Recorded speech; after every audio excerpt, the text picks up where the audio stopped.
Está bien. Bueno, bienvenidos a todos a la conversación en vivo de hoy con el general y superintendente David Bernard. Y hoy nuestro tema es el Espíritu Santo y las lenguas. Y por eso estamos contentos de tenerlos a todos con nosotros. Hermano Bernard, ¿podría compartir con nosotros un poco de por qué cree que este es un tema importante? Ciertamente. Es genial estar contigo hoy. Y por supuesto, somos pentecostales, y entonces nuestra doctrina y experiencia distintivas es el bautismo del Espíritu Santo. Entonces el bautismo del Espíritu Santo, y creemos que va acompañado de la señal inicial de hablar en lenguas. Esto va al núcleo mismo de nuestra identidad, nuestra doctrina y también nuestra experiencia. Esta es una de las cosas clave que nos diferencia de todos los demás grupos del cristianismo. Así que creo que vale la pena discutirlo. Bien, creo que es. Y estoy de acuerdo en que esto es central y es una de esas áreas interesantes donde tenemos mucha identidad compartida con otros grupos pentecostales, pero también algunas distinciones. Entonces creo que es importante analizar eso y permítanme intervenir en este momento. Todos los cristianos, digamos católicos, protestantes o similares, estarán de acuerdo en teoría o en principio en que deben estar llenos del Espíritu Santo para nacer de nuevo, para ser salvo. Entonces nosotros, pentecostales unitarios, compartimos esa teoría o teología de que el Espíritu Santo es parte de la conversión, parte de la salvación, parte del nuevo nacimiento, parte de la iniciación cristiana, cualquier tiempo que quieras usar. Pero lo interesante es que los pentecostales trinitarios que comparten una experiencia con nosotros dirían que es una segunda post-conversión o una experiencia opcional. Así que tenemos en común con la mayor parte del cristianismo y los evangélicos, etc. Al decir que no, la experiencia del Espíritu Santo es esencial y parte de la salvación. Pero luego estamos con los pentecostales trinitarios para decir que es una experiencia real. No es algo que sucede automáticamente cuando eres bautizado, como dicen los católicos, o sucede automáticamente cuando confiesas a Jesús como tu Salvador personal. Como dicen los protestantes evangélicos, es una experiencia realmente definitiva. Tal como se encuentra en el Nuevo Testamento. Esperas que la señal milagrosa de lenguas lo acompañe. Así que en realidad estamos en el medio, y yo diría que somos el sí correcto, si quieres llamarlo unir a los no pentecostales para decir que debes tener el Espíritu. Bien, y los pentecostales trinitarios que dicen que hay que tener una experiencia del Espíritu y nosotros decimos sí, sí. Correcto, exactamente eso es, así que comencemos rápidamente con un nivel básico. Pero repasemos brevemente el libro de los Hechos y cómo el libro de los Hechos establece las lenguas como la señal de la llenura inicial del Espíritu Santo. Estoy seguro de que, ya sabes, muchos miembros de nuestra audiencia lo saben, como si estuvieran en tu mano, pero usemos eso como base. Bueno, creo que es importante echarle un vistazo. Cuando miramos creemos que toda la Biblia está inspirada por Dios, ¿verdad? Creemos que todo el Nuevo Testamento en particular, es la base de la iglesia de hoy que creemos que somos la iglesia del Nuevo Testamento. Bien, también consideraríamos los actos de Lucas. En realidad, una cuarta parte del Nuevo Testamento son los hechos de Lucas y debe leerse en su totalidad. Y si bien es biografía y teología, no es biografía y teología en la historia. No es biografía e historia en el sentido moderno. Realmente es teología. En otras palabras, primero que nada, creemos que Lucas, el autor, fue inspirado por el Espíritu Santo. Así que realmente estamos hablando de la agenda de Dios, ¿verdad? No solo la teología de un hombre, sino la historia se convierte en el método de enseñanza de la teología. Entonces, muchos no pentecostales, en cierto modo descartan el libro de los Hechos, y realmente tendrían que descartar los evangelios sobre la misma base. Pero lo que quiero decir con esto es que de alguna manera descartan el valor teológico, diciendo, bueno, no está en un formato de enseñanza, es solo historia, simplemente lo que sucedió. Y mi respuesta sería, espera un minuto, es historia contada con un propósito, ¿verdad? Y no solo el propósito de Lucas, sino el propósito de Dios. Y las historias se seleccionan cuidadosamente por su valor didáctico y por su valor precedente. Sí, el libro de los Hechos presenta abiertamente a la iglesia primitiva y a los apóstoles como modelo a seguir para nosotros. Es muy intencional hacer eso. Bien, teniendo esto en cuenta, por supuesto, lo discutiría y me tomaré un poco de tiempo porque creo que esta es la pregunta clave. Ahora creemos que nuestra Biblia, nuestra doctrina, está respaldada por toda la Biblia. Entonces el Antiguo Testamento nos da profecía, promesa, tipología. Los evangelios nos dan la base cuando se trata de la conversión del Nuevo Testamento. Lo ves en la predicación de Juan el Bautista. Lo ves en las enseñanzas de Jesús. Todo lo que decimos sobre la fe, el arrepentimiento, el bautismo en agua, el Espíritu Santo, está en los evangelios, ¿verdad? Pero a lo largo de las epístolas hay referencias a nuestra experiencia de conversión inicial. Sin embargo, es cierto que el libro de los Hechos contiene de toda la Biblia los relatos explícitos más específicos de cómo la gente llegó a la iglesia del Nuevo Testamento, y cómo se establecieron las iglesias locales. Justo en el segundo acto es particularmente crítico porque es la fecha de nacimiento de la iglesia del Nuevo Testamento. Es el primer derramamiento del Espíritu Santo. Es el cumplimiento directo de la última profecía y mandato de Jesús. Y en el segundo acto, tienes a los 12 apóstoles en el mismo lugar, al mismo tiempo dando el mismo mensaje. Pedro predicó, pero se dice que los 11 lo apoyaron, lo respaldaron. Y la pregunta de ¿qué haremos? No era una cuestión de cómo recibimos bendiciones o unción o poder para el servicio misional. Fue específicamente que crucificamos al Mesías. Lo rechazamos, ¿verdad? ¿Cómo podemos aceptar a Jesucristo como nuestro Señor? ¿Cómo podemos ser salvos? Ya sabes, porque Pedro había predicado, todo aquel que invoque el nombre del Señor será salvo, ¿verdad? Y entonces se preguntan cómo podemos ser perdonados de nuestro pecado de asesinato. Es un mensaje de salvación. Sí, y aquí tienes y dijeron hombres y hermanos. De modo que estaban conscientes de que no solo estaban pidiendo la opinión de un hombre, sino que también estaban pidiendo la opinión de los líderes de la iglesia. Entonces, para resumir, Hechos 2 lo muestra, y es realmente el único lugar en toda la Biblia donde es tan prominente, ¿verdad? Los 12 apóstoles en el mismo lugar, al mismo tiempo respondiendo la pregunta de cómo ser salvos en este momento, dentro de ese contexto, si lees la historia, los 120 estaban esperando el derramamiento del Espíritu Santo. Comienzan a hablar en lenguas, que fue la señal inicial. Había 3 señales, el sonido del viento, las llamas del fuego, de las cuales podríamos hablar del significado de eso. Pero el tercer signo fue el primero asociado con el relleno individual. Comienzan a hablar en lenguas. Ahora mismo, cuando esto sucedió, se llamó a una multitud de gente que había venido de muchas naciones para celebrar la fiesta de Pentecostés. Eran judíos, por lo que presumiblemente todos hablaban griego, el idioma común. Es posible que todos hablaran arameo, que era el idioma de los judíos. Y definitivamente hablaban el idioma de sus países de origen. Bien, pero pensaríamos que conocían al menos 2 idiomas, porque Pedro pudo dirigirse a todos ellos en una lengua común. Probablemente griego pero conocían los idiomas de sus países de origen. Entonces observan a estos galileos y los escuchan hablar estos idiomas. Y algunos empiezan a maravillarse diciendo, espera un momento, obviamente son galileos, por cierto. Están vestidos y, sin embargo, hablan latín, o árabe, o hablan el idioma de un país. Esto es increíble, esto es un milagro. Habla un pescador. Sí, latín, ¿qué está pasando aquí? O árabe, quien nunca ha estado en Roma. Sí, bien. Y luego otros se burlan y estos son probablemente los que no entendían un idioma en particular. Dicen, bueno, están balbuceando, están borrachos, están diciendo tonterías. Entonces algunos se maravillaban, otros se burlaban, pero observen que estaban respondiendo directamente a las lenguas. Y dijeron, ¿qué significa esto? ¿Qué significa ver a estas personas hablando estos distintos idiomas o balbuceando de estas diversas maneras? Entonces el apóstol Pedro se levanta con los demás. 11 y dice, esto es lo dicho por el profeta Joel. Ahora note esto. Es una palabra clave. Estás preguntando sobre lenguas, ¿verdad? ¿Es eso algún punto? ¿La profecía de Joel? Note que no es una profecía que menciona lenguas que él no usó, por ejemplo, Isaías, que podría haberse usado correctamente, que Pablo usó más tarde, pero usa la declaración de Joel en los últimos días que dice, Dios, derramaré mi espíritu sobre toda carne. Entonces, si quieres una respuesta directa a la pregunta, ¿qué significa lenguas?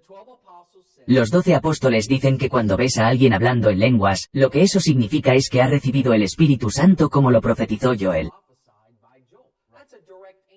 Esa es una respuesta directa, ¿verdad? Y a veces la gente me pregunta, bueno, si las lenguas son realmente la señal inicial del Espíritu Santo, ¿por qué la Biblia simplemente no lo dice? Debes hablar en lenguas.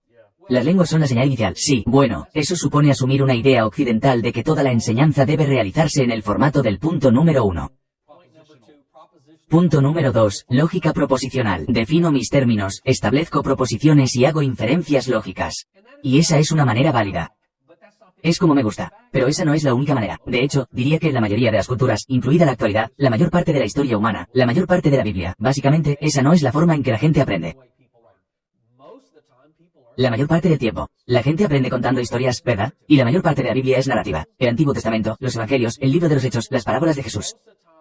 Bien, la mayoría de las veces cuando enseñas la verdad, estableces un punto mediante una historia. Así que me imagino que si fuéramos a Luke y le dijéramos, Luke, tú eres el escritor aquí, ¿por qué no simplemente dijiste, sí, exactamente? Sabrás cuando recibas el Espíritu Santo. Hablarás en lenguas, me imagino. En primer lugar, Luke ni siquiera entendería la pregunta. Él diría, yo hice eso. Sí, conté toda la historia. ¿Por qué crees que conté la historia? Sí, pero si finalmente se lo explicas, él diría, bueno, ya sabes, soy médico, soy un compañero de viaje de Paul, y la gente puede querer o no saber mi opinión. Bien, pero si quieres la respuesta definitiva, esto es lo que hice. Le conté la historia, es una historia real, pero puse la pregunta en boca de los espectadores. Bien, y puse la respuesta en boca de los 12 apóstoles. Pensé que esa sería la forma definitiva de establecer la doctrina. Entonces lo que los 12 apóstoles responden es, cuando veas a alguien hablando en lenguas, ahora sabrás que ha recibido el Espíritu Santo. Entonces eso es exactamente lo que enseñamos. Ahora, eso es solo lo primero. No cubrí toda la evidencia. Yo cubriría la introducción. Bien, y vemos ese patrón repetido en los Actos 10, 19 y luego también por inferencia en los Actos 8. Actos donde... Sí, y entonces, si quiere que explique esto, si quiere ser muy específico, hay exactamente 5 lugares en la Biblia que describen a alguien que recibe el Espíritu Santo como experiencia inicial, como entrar a la iglesia. Ahora bien, hay muchísimas referencias a experiencias posteriores. Digamos que a lo largo de los Actos hay muchas referencias a los movimientos prepentecostales de Dios en el Antiguo Testamento, el Evangelio de Lucas. Pero si estás hablando de recibir el Espíritu Santo para entrar en la Iglesia del Nuevo Testamento, específicamente tienes exactamente 5 ejemplos en la Biblia. En las epístolas, por supuesto, hay muchas referencias a ser llenos del Espíritu cuando las personas estaban llenas del Espíritu. Pero nuevamente, los 5 ejemplos, así que el segundo acto es el que acabo de discutir. El siguiente de importancia suprema serían los Hechos 10, Cornelio y los gentiles. Y lo significativo de esta historia es que Pedro va y predica a los gentiles de esta casa. Y se muestra reacio a hacerlo porque, en su teología, la salvación es de los judíos. Entonces realmente si se le acercara un gentil, ¿cómo puedo unirme a la iglesia? Probablemente diría, bueno, ya sabes, necesitas circuncidarte, necesitas seguir adelante y convertirte al judaísmo, convertirte en prosélito, luego les vamos a predicar y luego ustedes harán esto y esto y esto, ¿verdad? Pero debido a que Dios le dio instrucciones en una visión 3 veces, decidió, bueno, iré a predicar para estos gentiles inconversos. Llevó a judíos cristianos con él como testigos porque creo que tenía suficiente sentido común para saber, ya sabes, que esto está rompiendo precedentes. Debo asegurarme de tener testigos ahora mismo. Mientras Pedro predicaba acerca de Jesús, el Espíritu Santo cayó sobre él. Todo el grupo, recibido el Espíritu Santo, comenzó a hablar en lenguas, lo cual parece impactante porque probablemente esperaba terminar su mensaje. Y preguntaron, ¿qué debemos hacer? Y probablemente todavía estaba pensando en términos de, bueno, aquí se explica cómo convertirse en prosélito, aquí se explica cómo pasar por el proceso. Entonces, pero todo eso fue un cortocircuito porque aquí estaban recibiendo el Espíritu Santo y la cosa clave, y se sorprendieron. Se sorprendieron, pero tuvieron que admitirlo a pesar de su teología, a pesar de su propia tradición, de su propia experiencia, de sus propios presupuestos. Y aquí está la declaración clave. Hechos 1046 porque los oyeron hablar en lenguas y magnificar a Dios, ¿no? Entonces tienes una impresión distinta. Tenemos que admitirlo. No pensábamos que esto fuera posible. Estamos obligados a admitirlo porque existe la señal visible de que lo sabemos. Bien, y entonces también se entiende la idea de que Cornelio tuvo que interrumpir el mensaje. Oh, creo esto. Me siento emocionado. Me siento genial, ¿verdad? ¿He recibido el Espíritu Santo? Dices que no. O si dice que acepto a Jesús como mi Salvador, creo en Jesús. Creo lo que dices. Yo también quiero reclamar esto. Probablemente dirán, bueno, no, pero cuando los vieron hablando en lenguas, tuvieron que decir, bueno, sí. Exactamente, sí. Y luego Pedro dice, ya sabes, normalmente bautizaríamos a personas así. ¿Podemos alguien encontrar una razón para que Dios se haya llenado del Espíritu? ¿Podemos negarlo? No. Y luego, en Hechos 11, Pablo hace que Pedro regrese a Jerusalén y dé cuentas, porque los apóstoles y los ancianos, el liderazgo que habían escuchado, fue a la casa de los gentiles, lo que rompe la tradición. Y esto es impactante y quieren saberlo. Y él explica, y luego dijo, ya sabes, cuando esto sucedió, recuerdo lo que Jesús nos dijo, que vas a ser bautizado con el Espíritu Santo. Y Dios les dio el mismo regalo que nos dio a nosotros cuando creímos en el Señor Jesucristo. Son las leyes 1115 a 16, y lo que salta a la vista es que es la misma experiencia. Bien, bueno, espera un minuto, no se oye ningún viento fuerte. No hay lenguas como el fuego. El único punto de identidad es hablar en lenguas. Pero eso fue suficiente. Así que en los Actos 10, ¿ven? Era necesario. Sin ello, no habrían quedado convencidos. Ahora mismo, verá, es suficiente. Si eso es todo lo que tienes, todavía es suficiente. Por lo tanto, es un derecho necesario y suficiente. Y observe también la lógica, al igual que nosotros al principio, que es un enfoque apostólico muy pentecostal. Que no es, bueno, podría haber muchas maneras diferentes de encontrar a Dios. Bien, y es posible que a lo largo de la historia se nos hayan ocurrido diferentes versiones. No, está buscando lo mismo que al principio. Sí, y luego la tercera cosa que quisiera señalar es lo mismo que nosotros cuando creemos en Jesucristo. Entonces él no está vinculando esto con alguna experiencia posterior a la conversión, ciertamente no con obras humanas como si las lenguas fueran obras tuyas, ¿verdad? Él está diciendo que esto es lo que nos sucedió a nosotros cuando creímos plenamente en Jesús. Esto es lo que esperaremos que le suceda a todos los demás cuando caigan. Entonces lo está conectando nuevamente con la conversión, ¿verdad? Conversión completa. Entonces el 10º acto es crítico porque conecta las lenguas como la señal necesaria y suficiente, ¿verdad? Lo conecta con el día de Pentecostés y lo conecta con la fe en Jesús y la conversión. Ahora el tercer relato son los Actos 19, ¿verdad? Los discípulos de Juan en Éfeso, y ellos también, cuando recibieron el Espíritu Santo, se dice específicamente que hablaron en lenguas. Ahora, he oído a mucha gente decir o escribir bien en primera instancia, Actos 2, era un precedente anunciar que el Espíritu había venido, y entonces tenía que haber una señal milagrosa de lenguas. No necesariamente deberíamos esperar eso en todos los eventos posteriores, solo en el primero. Bueno, entonces vienes a Cornelio. Bueno, eso es sentar un precedente, porque esa es la primera vez que los gentiles recibieron el Espíritu. Así, el segundo acto lo presenta a los judíos. Hechos 10 presenta a los gentiles. Pero una vez que se establece el patrón, una vez que se rompe el hielo, no es necesario tener todos los eventos posteriores. Bueno, mi pregunta entonces es, ¿cuál es el valor de precedente de los Actos 19?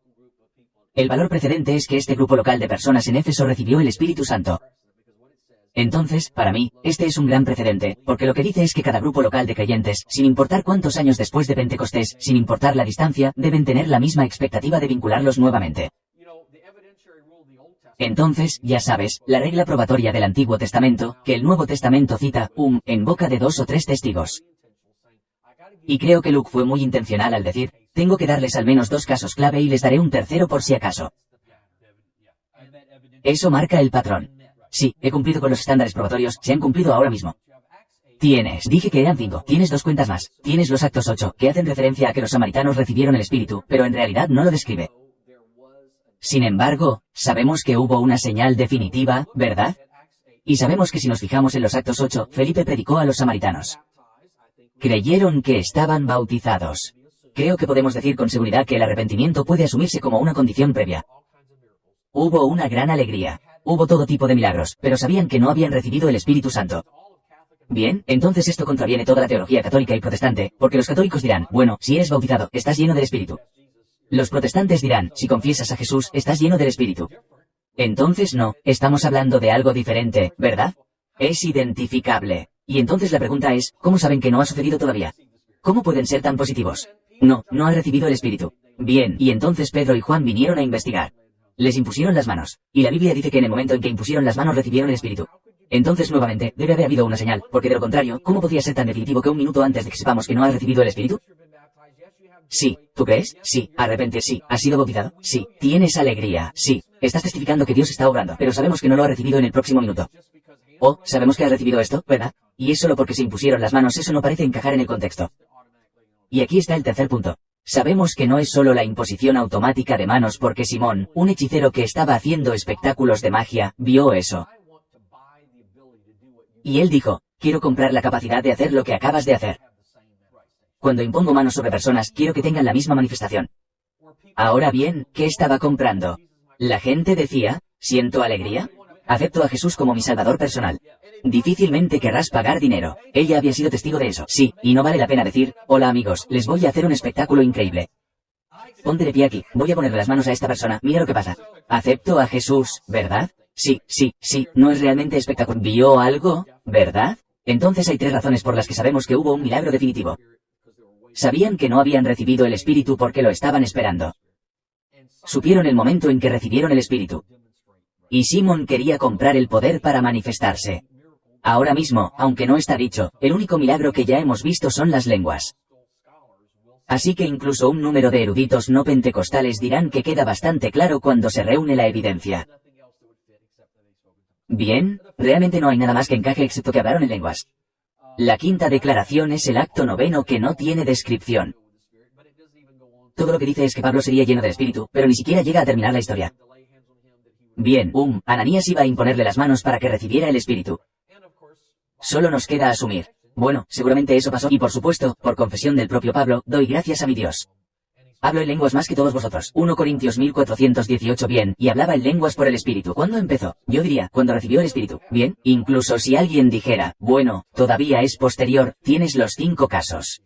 Las lenguas están ligadas a la experiencia de recibir el Espíritu. Bien, entonces hay una uniformidad. Y he escuchado a algunos decir, bueno, ¿cómo sabes que todos hablarán en lenguas? Tal vez algunos lo harán, otros no. Podría suceder, pero no siempre sucede. Yo simplemente diría, bueno, veamos el ejemplo. Hechos 2:120 recibió el Espíritu. No era como si 25 hablaran en lenguas, 25 profetizaran y 25 acertaran. Tuve expresiones extáticas de alegría usando el don de sanidad o lo que sea. 125,120 hablaron en lenguas. Sí, Cornelio y su casa. No sé cuántos, había una familia extensa, tal vez 20 personas. ¿Las 30 personas? Seguro. Bueno, 20 de 20 hablaban en lenguas. Los discípulos de Juan en Éfeso en Hechos 1912 de 12. Bien, así que no se distribuye simplemente al azar, se distribuye. No son solo unos pocos aquí y allá, o podrían suceder o podían suceder. En realidad, es el patrón consistente al 100%. Bien, y fue interesante porque hablabas de los Actos 8 en particular, ya sabes, allí tuvieron alegría. Creen que tuvieron alegría. Experimentaron milagros. Entonces estaban viendo algo sobrenatural. Ya tenían razón. Pero había algo. Es casi como si Simon Experience fuera la misma consternación que la primera audiencia en el segundo acto, cuando los vio hablar en lenguas, fue dramático. Sí, así que sí. Así que creo que es genial pensar en eso. Quiero decir, hay muchas cosas de las que hemos hablado un poco sobre Joel 2. Una de las otras cosas quizás de las que hablar, porque creo que una de las cosas a responder en esto es por qué Dios eligió las lenguas. Sabemos que hay muchas y que podían ser cualquier número de manifestaciones del Espíritu. ¿Por qué son lenguas y no llamas, llamas de fuego o el sonido del viento recio que sopla? ¿Esos otros signos que vemos en los actos? ¿Es simplemente una elección soberana o hay una especie de lógica bíblica interna en juego en esto? Bueno, primero que nada, por supuesto, cuando hablamos de preguntas como esa después de decir, mira, esa es idea de Dios. Sí, exacto, puede hacer lo que quiera. La elección soberana es la respuesta definitiva. Sí, y, ya sabes, a veces la gente pregunta, bueno, ¿tengo que hablar en lenguas? ¿O por qué dices que todo el mundo tiene que hacerlo? Y mi respuesta fue, espera un minuto. Oye, mira, esta es idea de Dios. No estoy diciendo que tengas que hablar en lenguas, ¿verdad? Dios eligió eso. Sí, sabes, cuando oré, bien, y la mayoría de las veces, cuando hablamos con la gente, es posible que ni siquiera mencionemos las lenguas. O si lo hacemos, solo estamos mencionando, bueno, no se sorprendan ni se rindan ante esto, pero nuestro enfoque principal es tener fe en Jesús. Arrepiéntete de tus pecados, ora a Jesús. No le decimos a la gente, no buscamos lenguas ni tratamos de hablar en lenguas. Nosotros no enseñamos a la gente a hablar en lenguas. Como mucho, podríamos dar instrucciones de, ya sabes, rendirse. Asegúrate de hablar. No te calles. No lo sabes, no aprietes la boca, ya sabes, déjala fluir. Pero, bien, por lo general, eso es en el contexto en el que alguien puede parecer que está a punto de hablar en lenguas pero no sabe cómo rendirse o abrirse correctamente. Pero nuestro enfoque siempre debe estar en el arrepentimiento y la fe en Jesucristo, no en lenguas. Entonces es como si realmente no fuera yo quien intenta hablar en lenguas. Dios hizo eso, y creo que eso es muy bíblico, porque en los Actos 2 y 10, dudo que estas personas siquiera estuvieran esperando lenguas. Simplemente sucedió, ¿verdad? Cornelius probablemente no tenía idea de lo que iba a suceder.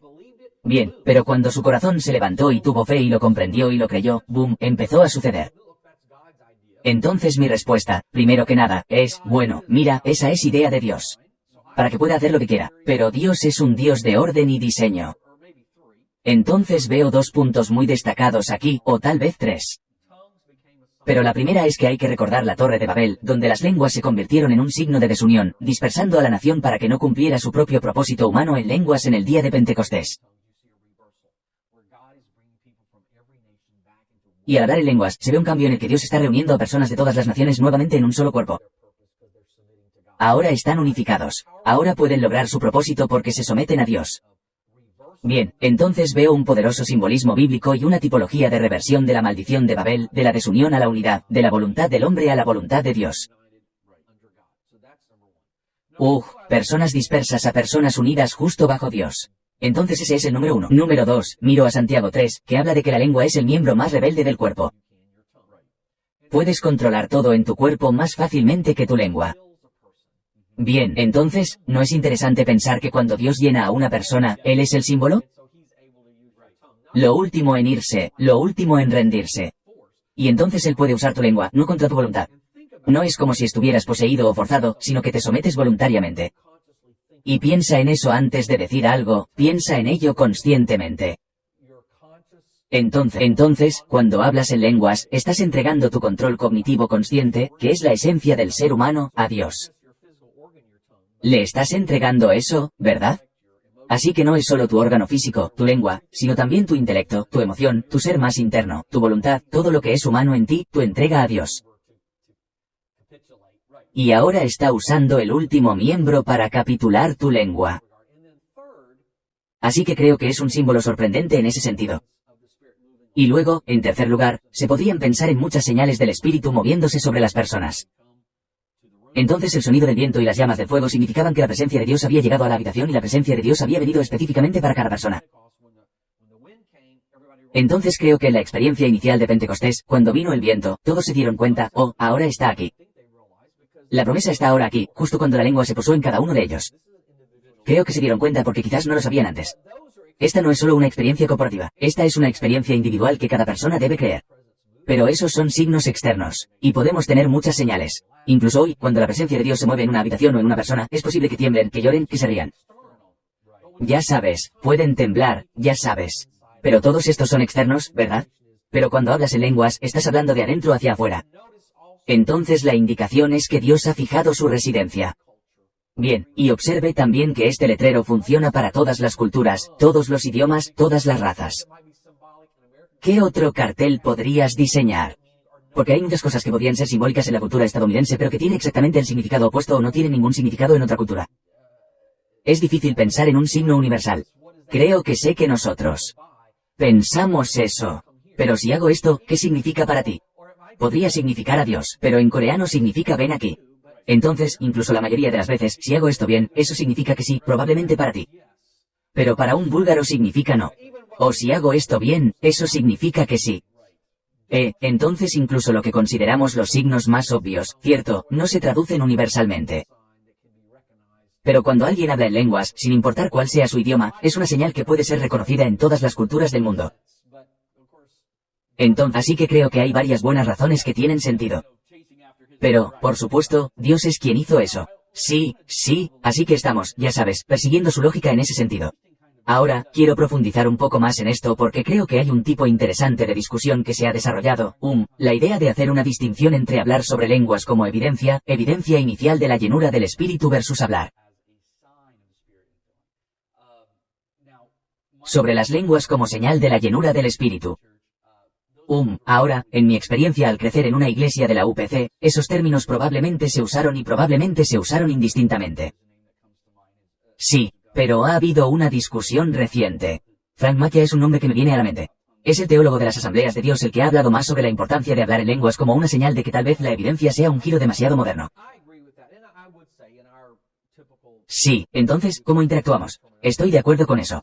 Y yo diría que, en nuestra terminología típica de la UPC, podríamos verlos como intercambiables y usarlos indistintamente. Sí creo en las Asambleas de Dios, su posición ha sido históricamente la evidencia física inicial. Y dicen inicial porque no es necesariamente el único ni el más duradero ni el más importante y físico porque podría haber otras señales de tus sentimientos internos. Pero en cuanto a una manifestación física, entonces han tratado de definirlo así. En realidad la doctrina fundamental de la UPC dice signo. Y realmente me gusta más, porque tienes razón, la evidencia suena muy moderna, técnica, científica, casi como si Dios tuviera que probarse a sí mismo ante nosotros, ¿verdad? O tenemos que probarnos a nosotros mismos ante Dios. Y entonces, cuando usamos ese lenguaje de evidencia, podría cambiar el enfoque hacia lo que se supone que debemos hacer o lo que tenemos que hacer. Y puede llevar a aplicaciones erróneas de personas que intentan obligarse a hablar en lenguas. Y de hecho observé a un pastor hacer esto. Afortunadamente no se quedó con nosotros, pero en realidad estaba orando por la persona y dijo, digamos, va. Ese es el Espíritu Santo. Di va. Bueno, eso es desviar toda la conversación de la fe, el arrepentimiento, la rendición, directamente hacia lo que Dios quiere hacer en usted, tratando de lograrlo. Y la gente que conoces y yo creemos que es valioso alabar a Dios y que te pierdas en la alabanza. Entonces no estás tratando conscientemente de jugar en todo. Así dice Jesús, pero casi te da la impresión que en las técnicas casi estás tratando de decir, imítanos o se enreda tanto en tu lengua que dices tonterías, y eso terminará siendo el Espíritu Santo.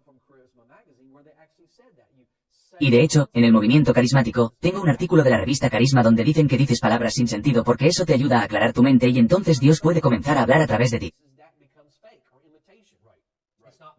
Bueno, lo siento, creo que en muchos casos eso se vuelve falso o imitación no. Bien, no es lo real. De modo que esa palabra evidencia puede hacer que empieces a mirar la dimensión humana donde se centra el signo. Mire, esto es algo que Dios está haciendo bien, y simplemente estamos tomando nota del hecho de que atraer lenguas llama nuestra atención sobre algo que Dios está haciendo bien. Y realmente creo que eso es mejor. Y estoy agradecido por nuestros antepasados espirituales en la UPCI, ya sea que tuvieran la intención de todo lo que estamos discutiendo. Creo que eligieron la palabra mucho mejor para decir términos mucho más bíblicos. Sí, mucho más bíblico. Esto es lo que Dios está haciendo. La atención se centra en estar lleno del Espíritu, ¿verdad? Y entonces, en principio, ya sabes, como quiera que Dios quiera hacerlo, está bien para nosotros que la clave no sean las lenguas, la clave es el Espíritu. Bien, pero, de hecho, Dios ha elegido las lenguas como señal. Así sabremos llamar nuestra atención. Pero eso todavía lo sitúa en la perspectiva bíblica adecuada de que lo que nos salva no son las lenguas. Lo que nos salva es el Espíritu Santo. La obra de Dios en nosotros y en las lenguas se convierte en una señal, ¿verdad? Bien, ese es un buen punto. Ahora, mencionaste y quiero avanzar un poco porque mencionaste en esto que mencionaste el movimiento carismático. Sí, y creo que probablemente en esta discusión sea una de las áreas clave de distinción que debemos considerar. Entonces hablemos de cómo usamos estos términos teológicamente pentecostal y carismático hablando. ¿Qué son esos? ¿Cuál es la distinción fundamental? Bueno, ahora creo que para nosotros es una práctica que pensamos en términos prácticos, pero teológicamente sé que tiene un significado especial. Bueno, antes que nada, ayúdanos, quiero decir algunas cosas buenas sobre el movimiento carismático o carismático. La palabra carismático en sí misma significa que se refiere a los dones espirituales. Entonces, en principio, cualquier iglesia que crea en los dones espirituales es carismática en ese sentido teológico. Entonces somos carismáticos en ese sentido.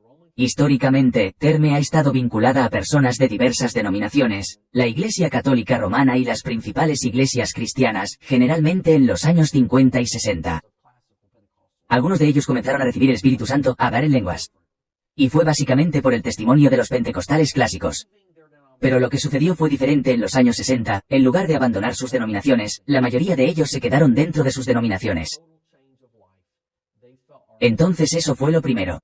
Sintieron que esto no era un cambio total de vida, ni un cambio de doctrina o de estilo de vida. En esencia, los pentecostales originales de principios del siglo XX vieron esta recepción del Espíritu Santo como, ante todo, un cambio de doctrina.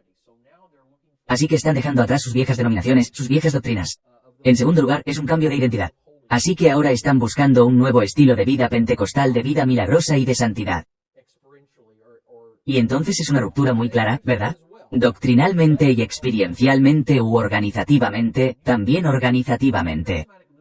Sí, dejaron sus antiguas organizaciones. Con el tiempo, la mayoría de ellos formaron nuevas organizaciones. Entonces el movimiento carismático fue diferente en el sentido de que dijeron que es una experiencia personal. Entonces no tenemos que cambiar nuestra doctrina, no tenemos que cambiar nuestra afiliación organizacional, ni siquiera tenemos que cambiar nuestro estilo de vida. Entonces, por ejemplo, si fumas o bebes, probablemente seguirás haciendo las mismas cosas. Realmente no tiene un impacto. Entonces eso fue lo primero. Lo segundo es que, en lugar de verlo como un evento distinto, el bautismo del Espíritu Santo con la señal inicial de lenguas es un poco difícil de combinar con la teología tradicional. Entonces, para un católico romano, ya habremos recibido el Espíritu Santo cuando era un bebé y cuando fui confirmado, o un protestante. Bueno, ya tengo el Espíritu Santo cuando confieso a Jesús como mi Salvador. Entonces no voy a ver esto como recibir el Espíritu Santo. Lo voy a recibir como liberación del Espíritu que ya está dentro de mí, ¿verdad? O actualizarlo. Entonces comienzan a separar lenguas. Entonces las lenguas se convierten en un lenguaje de oración o en una disciplina espiritual. Así que no es necesariamente una experiencia distinta la que tiene un signo llamado lenguas.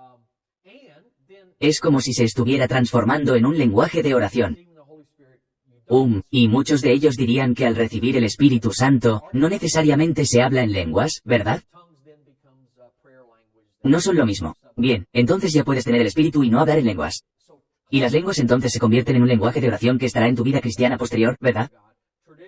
Entonces, los pentecostales clásicos, que nos incluirían a nosotros, que incluyen a las asambleas de Dios, la Iglesia de Dios, tradicionalmente dirían, no, hay una experiencia definida llamada el bautismo del Espíritu Santo. La señal inicial es hablar en lenguas. La mayoría de los carismáticos no serían tan firmes. Dirían que las lenguas son solo un don espiritual. Es solo un lenguaje de oración. Sí, lo que ha llevado a medida que ha ido avanzando el tiempo, que la gran mayoría de las personas dentro de iglesias o movimientos carismáticos ya no hablen en lenguas, solo una minoría, y me sorprendió ver esto. Pero la investigación muestra, como verán, como en el diccionario, movimientos pentecostales y carismáticos, aquellas iglesias que se llaman a sí mismas carismáticas y llenas del espíritu, no denominacionales, etc. Tal vez tan solo el 5 o el 10% de sus miembros hablan realmente en lenguas. Wow, ahora bien, por supuesto, también tienen una definición muy vaga de lenguas, así que, claro, no siempre es lo que consideramos un idioma distintivo. Podría ser simplemente algún tipo de expresión genérica, extática o incluso imitada que interpretarían como lenguas. Y como pastor, varias personas del movimiento carismático vinieron a nuestra iglesia y me dijeron, ya sabes, pensé que había hablado en lenguas o que había recibido el Espíritu Santo. Pero cuando tuve esta experiencia en nuestra iglesia, me di cuenta de que lo que había tenido antes no era lo mismo, ¿verdad? No llegaría a la conclusión de que las personas carismáticas no reciben el Espíritu Santo. Creo que muchos reciben genuinamente el mismo Espíritu Santo. Sí, el Espíritu Santo y hablan en lenguas. Solo estoy señalando que es una definición mucho más vaga y una experiencia mucho más vaga dentro del movimiento carismático. Bien, entonces se necesita mucho más, ya sabes, porque se necesita mucho más discernimiento para trabajar.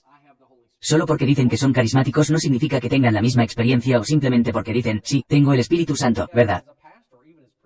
O incluso sí, hablo en lenguas, ¿verdad? Tienes que profundizar en eso. Bien, y así, como pastor o incluso cuando predico hoy en mi mensaje público, muchas veces trato de no asumir que mi audiencia me entiende. Así que vengan a recibir el Espíritu Santo o vengan a hablar en lenguas. Bueno, eso puede significar diferentes cosas para diferentes personas en la audiencia, incluso aquellos que dicen, sí, lo entiendo bien. Es posible que hayan sido enseñados en el movimiento carismático.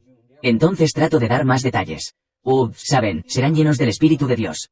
Hablarás milagrosamente en un idioma que nunca has aprendido.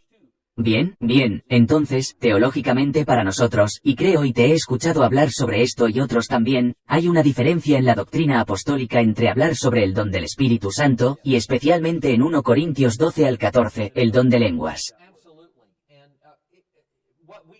Sí, entonces, háblenos un poco sobre cómo lo hacemos. Absolutamente. Y lo que decimos en nuestros documentos oficiales de que las lenguas es lo mismo en esencia, pero diferente en propósito o diferente en función. Bien, creo que eso es verdad. Y esto es lo que queremos decir. 1 Corintios 12 al 14 habla de las lenguas en la vida de la iglesia y de las lenguas como un don espiritual. Entonces, si lees los capítulos 12 y 14, encontrarás que para los cristianos puede haber una variedad de dones espirituales. Y uno de ellos son los diferentes tipos de lenguas. Y Pablo incluso preguntó, ¿hablan todos en lenguas? Y la implicación es que no todo el mundo habla en lenguas. Bueno, pero eso es en el contexto de la vida pública de la iglesia.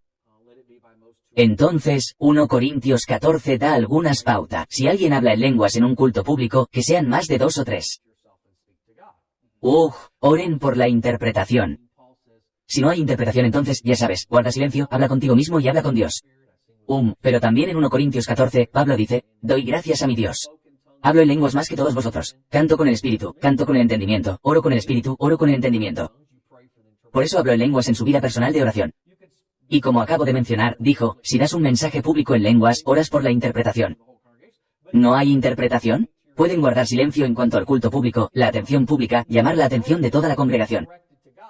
Pero continúa diciendo que puedes hablar contigo mismo y con Dios.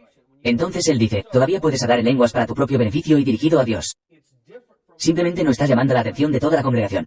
Cuando lo hagas, entonces lo que vemos en 1 Corintios, entonces es diferente de Hechos, porque en Hechos 120, todos recibieron, todos hablaron en lenguas al mismo tiempo, ¿verdad? No lo hacían de uno en uno como mucho, 2 o 3. Y no oraron pidiendo interpretación, y no se detuvieron cuando no hubo interpretación. Asimismo, en los Actos 10, casa de Cornelio, todos hablaron en lenguas simultáneamente. No siguieron estas reglas. Hechos 19. Los 12 hablaron en lenguas. No siguieron estas reglas. Entonces, ¿qué está pasando que nos permite saber que 1 de Corintios 12 al 14 habla de lenguas en la adoración pública, no de lenguas? Cuando recibes el Espíritu Santo, no como signo de conversión. Entonces esta es una distinción bíblica porque los hechos en 1 de Corintios tratan las lenguas de manera diferente. La gente en los actos no siguió las reglas de 1 de Corintios. Entonces puedes ver que hay dos propósitos diferentes, ¿verdad? Y a partir de eso, diría que 1 de Corintios habla principalmente de cómo se usan las lenguas en la adoración pública. Y en ese contexto, no todo cristiano va a dar un mensaje en lenguas. Yo en toda mi vida nunca he dado. He hablado en lenguas muchas veces. Nunca he dado un mensaje en lenguas. Mi esposa lo tiene. Y también le han dado interpretaciones. Ese es un regalo en el que Dios la ha usado. Nunca me ha utilizado. Bien, así que no soy uno de esos que hablan en lenguas en el culto público ahora mismo, en mi oración personal, o cuando todos estamos orando juntos, o cuando estoy orando por las personas en el altar, entonces a menudo puedo hablar en lenguas en ese contexto grupal, pero eso es para mí y para Dios, ¿verdad? No es hablar en voz alta a toda la congregación para darles una palabra de Dios para ser interpretada. Bien, y veo que podrías considerar eso. Yo diría entonces, simplemente mirando la evidencia bíblica, que hay lenguas como la señal inicial cuando alguien recibe el Espíritu Santo, eso es universal. Sí, eso son todo. Y están las lenguas como mensaje público, que solo algunas personas hacen y solo sucede a veces. Y rezas por la interpretación. Y luego están las lenguas en tu vida de oración personal. Bien, lo cual podría ser para todos en los momentos apropiados, ¿no? No para asumir todo el culto congregacional, sino en una oración personal. Ahora bien, lo que podríamos llamar el don de lenguas probablemente se centraría en esa manifestación pública. Bien, así que realmente creo que todos los que reciben el Espíritu Santo hablan en lenguas inicialmente, creo que potencialmente podrían hablar en lenguas en varios momentos, mensajes en lenguas en su vida de oración y podrían dar un mensaje público, pero no todos van a hacerlo. Hazlo, lo único que es universal y necesario entonces es una señal del llenado inicial. Y asumimos que todos en la iglesia de Corinto habían tenido una conversión inicial. ¿Y sabes qué es muy interesante? Las personas que no estarían de acuerdo con lo que acabo de decir, no tendrían a nadie hablando en lenguas en sus servicios. Bien, sí, no son los mejores para interpretar el pasaje. Si dicen, bueno, quiero decir, al menos seguimos a los corintios y tenemos lenguas manifestadas con frecuencia, ¿verdad? Estos otros intérpretes no coinciden con los hechos ni con 1 de Corintios ni con ningún otro lugar, incluso si teóricamente dicen, bueno, es posible que algún cristiano pueda hablar en la práctica, realmente no lo esperan. Y si alguien se parara en su servicio de adoración público y hablara en lenguas, probablemente le pedirían que se sentara y lo escoltaran afuera. Bueno, así que quiero retroceder. Recibimos una pregunta de un espectador, Scott, y muchas gracias por esta pregunta. Es una buena pregunta retrocedida un poco, pero aún se relaciona. Entonces la idea de que las lenguas pueden ser falsificadas, como, ya sabes, para clases e iglesias carismáticas y otros lugares donde enseñas a la gente a hablar en lenguas si las lenguas se consideran necesarias y pueden ser falsificadas, ¿no es eso problemático? ¿Y qué sabemos sobre eso? No, y esa es una buena pregunta, pero supongo que si analizáramos más pruebas, podríamos ser una preocupación mayor. Pero, ya sabes, cualquier cosa que Dios haga hasta cierto nivel podría ser imitada por el diablo o podría decir cualquier cosa. Solo estoy hablando en términos generales. Cuando hay una obra genuina de Dios, también existe la posibilidad de una obra falsa del diablo o una imitación humana. Podría ser sincero o deliberadamente malicioso. Correcto, pero incluso los milagros que encontramos en el ejemplo de Moisés, Moisés estaba haciendo algunos milagros por el poder de Dios. Los magos egipcios estuvieron de acuerdo por un tiempo, al menos con algún tipo de, ya sea imitación demoníaca o truco, un juego de manos. Pero claro, ya sabes, esa siempre es la posibilidad. Pero la cuestión práctica, no es un problema porque cuando lo enseñamos correctamente, eso tenderá a eliminar las imitaciones humanas. Ya sabes, los ejemplos que le di a la gente son sinceros. Piensan que esto es realmente lo que es, pero cuando realmente se les enseña y se les expone el verdadero derecho, entienden que no se trata de mis esfuerzos humanos. Tiene que ser una obra de Dios. Y luego podría haber algunos casos demoníacos allí. Hay informes de hablar en lenguas entre las religiones paganas, y hay personas que poseían demoníacamente, que lograban poseer cosas milagrosas como esta. Y el antídoto contra eso es el don llamado discernimiento de espíritus. Y he visto que en funcionamiento lo he experimentado personalmente y se puede notar fácilmente la diferencia. La diferencia, y probablemente la mayoría de las congregaciones pentecostales puedan dar testimonio de ello. La mayoría de los santos maduros pueden decir que recuerdan un caso en el que alguien se levantó y habló en lenguas, y su espíritu dijo instantáneamente, sí, esto es real, ¿verdad? O al instante dijeron, ¿sabes qué? El tipo puede ser sincero, pero no hay nada de eso, ¿verdad? O en algunos casos, las personas podían haber encontrado a alguien que sabían que no es de Dios. Bien, y he visto que eso sucede cuando yo era la persona a cargo, o observaba a la persona a cargo cuando era del tipo de persona sincera, tal vez. Sí, emocionarse, sí. Tal vez Dios les está hablando y simplemente piensan que es para todos, lo que generalmente pasa por alto. Por lo general, simplemente empezamos a adorar, empezamos a cantar, empezamos a orar. Y luego, si Dios está tratando de hablar, generalmente un momento después, alguien más viene y todos dan un suspiro de alivio porque saben que eso es todo, ¿verdad? Y en los raros casos en los que ha sido demoníaco, de hecho recuerdo un caso en el que un pastor, tan pronto como esta persona comenzó, se puso de pie. Él dijo, siéntate, eso no es de Dios. Estás fuera de servicio, auge, y simplemente lo cerró. Sí, así que creo que el discernimiento de espíritus, cierto, les permitirá saber si es de Dios, si es de un espíritu demoníaco o si es una manifestación humana, porque existe el espíritu humano. Entonces, si bien, eso podría ser un problema, 99,9% la mayoría de las veces que vemos a alguien hablando en lenguas, no tenemos de qué preocuparnos. Bueno, ¿esto es realmente de Dios o no? Hay un testimonio con nuestro espíritu, hay un testigo con su espíritu. Y normalmente cuando terminan de orar les pregunto, ¿qué pasó? ¿Cómo te sientes? Te sientes genial. Y generalmente no es solo el hecho de que se escucharon a sí mismos hablar en lenguas, sino el hecho de que están llenos de gozo. Están llenos de amor, están exuberantes, están emocionados. Ya sabes, existe ese testigo interno. Y es por eso que, cuando hablamos de evidencia física, hay más que la evidencia física correcta. Hay toda una combinación de algo sucediendo en tu vida. Esa es una buena respuesta. Y creo que eso es útil. Entonces, supongo, ya sabes, había pensado en nosotros al prepararnos para esto, pensando en, ya sabes, tal vez algunas preguntas prácticas que surjan, obtengan, y cosas de las que podríamos hablar en cuanto a, como la práctica de hablar en lenguas, lo que deberíamos esperar, cuando estás orando, sientes que siempre debes buscar hablar en lenguas, no, porque Pablo dijo, oraré con el espíritu. Oraré con entendimiento. Hay un tiempo para ambos, ¿no? Así que esta es la forma en que abordo la oración. Trato de abordar la oración desde el punto de vista. Comienza con nuestra propia adoración consciente. Y uso el Padre Nuestro como modelo. Se empieza por adorar a Dios, reconocer su soberanía, someterse a su voluntad, pedir su bendición. Luego entras en tus propias necesidades y peticiones y en las cosas que te preocupan. Bueno, en algún momento de ese proceso, a medida que entras en la profundidad del espíritu, puedes empezar a hablar en lenguas o no. Entonces no necesariamente trato de presionar para hablar en lenguas. Cada vez que oro, solo quiero que suceda de forma natural. Bien, y entra en juego Romanos 8. A veces no sabemos por qué orar como deberíamos. El Espíritu intercede por nosotros con gemidos indecibles. Y aunque no creo que se trate de lenguas limitadas, podría implicar gemidos y signos inarticulados. Podrían ser palabras en inglés que de repente nos escuchamos y decimos, ¿de dónde vino eso? Empecé a orar por esto. Ni siquiera estaba pensando en esa persona o esa situación. Y de repente estoy diciendo estas cosas, no, pero también creo que es la lengua. Entonces, orar en el Espíritu, Judas habla de eso también. Entonces tienes Romanos 8, tienes 1 de Corintios 14, tienes Judas. Aquí hay 3 ejemplos de oración en el Espíritu Santo, ¿verdad? Si bien no creo que eso se limite a las lenguas, sí creo que es cuando el Espíritu se hace cargo de tu oración y habla a través de ti, lo que podría incluir lenguas. Así que creo que hablar en lenguas debería ser una parte normal de nuestra vida de oración, pero no creo que sea algo que intentemos que suceda, porque creo que cuando lo haces es casi como si te apresuraras a hacerlo.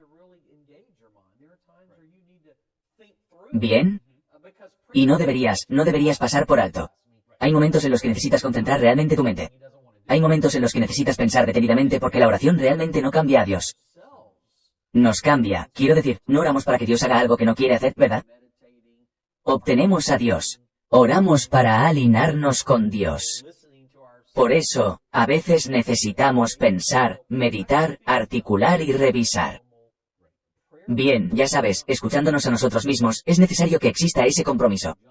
Así que creo que hablar en lenguas debería surgir de la vida normal de oración, pero no algo que intentemos forzar, apresurar, saltar o usar exclusivamente como esto. Esta es la mejor oración y la única oración. Puede que sea lo mejor para ese momento en particular, pero hay otros momentos en los que necesitas expresarte y Paul incluso habla de eso en el entorno grupal. Necesitas orar donde la gente entienda lo que estás diciendo. Ahora yo y yo solo contaremos mi experiencia. Lo que descubrí es que normalmente empiezo a orar en lenguas más fácilmente en la oración intercesora. Entonces, cuando empiezo a orar, especialmente con alguien que tenga la razón, parece que se abre paso en lenguas. Y tal vez eso esté relacionado con el hecho de que no siempre sé por qué debería orar. Puede que tenga algunas cosas que sé, o Dios puede darme cosas que no sé sobre esa persona, pero cuando oro por ella, esa persona me escucha decir eso, y luego regresa y dice, bueno. ¿Cómo supiste? Sí, eso es lo que necesitaba. Y yo estaba bien, no sabía que Dios estaba dirigiendo mis oraciones, pero creo que muchas veces cambia a lenguas porque rápidamente llego al límite de mi comprensión de la situación y el Espíritu comienza a interceder a través de mí. Mientras que cuando estoy orando por mí mismo, quizás soy más consciente y necesito ser más consciente de qué. Lo que se supone que debo decir. Bien. Buenas respuestas. Entonces déjame hacer esta pregunta también, y refiriéndome, supongo, aquí a tal vez tu experiencia pastoral en eso, ¿cuáles fueron algunos de los obstáculos más comunes que la gente parece encontrar cuando se trata de hablar en lenguas? Bueno, yo diría que históricamente ha habido varios ejemplos de personas en la iglesia durante meses o incluso años. Están buscando el Espíritu Santo, no hablen en lenguas. Y eso siempre me preocupó. Pero como pastor, trato de tratarlo así. Es una expectativa. Es por fe que esto va a suceder. No te pongas tenso, no te preocupes por eso. Y generalmente descubrí que al enseñar principios de arrepentimiento, fe y entrega en unos pocos días, semanas o tal vez meses, tarde o temprano recibirían el Espíritu Santo. En realidad, en la vida de nuestra iglesia, no tuvimos muchos ejemplos de eso. Bueno, en el raro caso en el que lo hicimos, hubo algunos que sentí que hablaban en lenguas, o que las personas que oraban con ellos sentían que lo hacían, pero por alguna razón, esperaban algo tan dramático o casi que Dios tomara posesión. Que en realidad no podían entender o comprender. Y aquellos a los que sacudes la cabeza y dices, bueno, creo que recibieron el Espíritu, pero seguiremos orando para que sean confirmados. Y esa sería mi respuesta. Ya sabes, oremos para que Dios lo confirme. Bueno, yo diría que mediante la enseñanza y la oración adecuadas, puedes llevar a casi todos a la experiencia de recibir el Espíritu Santo. En casos muy raros, solo hay que ponerlos en manos de Dios. Deja que Dios obre en ellos. Sí, y eso es probablemente llamarlos, tratarlos como parte de la iglesia, pero simplemente continuar con esa expectativa de que les será confirmado. Sí, Dios sabe cómo lidiar con todos nuestros problemas. Supongo que es en eso en lo que podemos confiar. Bueno, nos estamos acercando mucho al final de nuestro tiempo aquí. Quiero decir, hay muchas más cosas sobre las que podríamos hablar, analizando un poco de 1 Corintios 14, las reglas sobre cómo se aplican a las iglesias modernas, que, ya sabes, 1 Corintios, la iglesia de Corinto era bastante salvaje si lees esas descripciones. Y viendo cómo se aplican esas reglas, ¿hay algo en particular que quieras decir al respecto?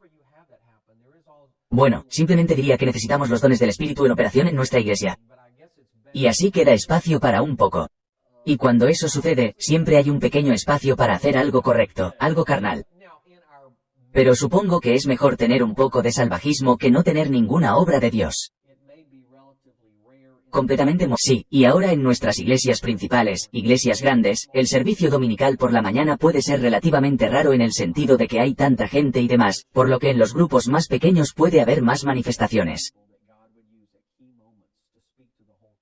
Pero también diría que incluso en iglesias grandes yo era pastor de una, había varias personas que Dios usaba en momentos claves para hablarle a toda la iglesia. Y una congregación madura sabe que no todos van a hacer eso. En un ambiente de grupo pequeño. Es posible que tenga mucha más variedad y oportunidades en un grupo más grande. Va a ser que querrás voces más confiables. Pero sí creo que incluso en las iglesias más grandes debería haber algunas personas que Dios use. Y la iglesia reconoce que Él puede hablar mediante profecía o lenguas e interpretación. Y espero que eso sea siempre parte de la vida de nuestra iglesia. Necesita ser. Amén. Bueno, creo que se nos acabó el tiempo. Casi. ¿Hay algo más que quieras agregar o decir? ¿Algún anuncio que hacer o alguno? Bueno, creo que simplemente resumiría diciendo, las lenguas son obviamente importantes o no lo mencionaríamos, pero nuestro enfoque no debería ser las lenguas. Nuestro enfoque debe ser la fe en Jesucristo. Bien, estar llenos del Espíritu Santo y dejar que Dios nos guíe. Entonces, todo lo que me han escuchado aboga por las lenguas, pero no quiero reducirlo. Bueno, tienes que hablar en lenguas todos los días. O si eres realmente espiritual, sabes que no eres espiritual hasta que hablas en lenguas o tienes que hacerlo. Realmente no estás orando hasta que hablas en lenguas, tratando de reducirlo a algo mecánico o traduciendo tu experiencia a algún tipo de regla teológica. Bien, a veces, en nuestro celo, intentamos instar a la gente a hacer lo correcto. Y ciertamente quiero que la gente sea sensible al Espíritu iluminado, orando y viviendo en el Espíritu, pero no podemos reducirlo a reglas mecánicas. Siempre tiene que volver a vivir por fe en Jesucristo, estar lleno del Espíritu y dejar que Dios opere libremente en nuestras vidas y en nuestra adoración y en nuestros servicios de adoración como Él quiere. Bien, creo que hoy es un gran lugar para terminar. Muchas gracias a todos por acompañarnos hoy. Espero que hayan disfrutado este tiempo juntos y espero tener noticias de nuestro superintendente nuevo.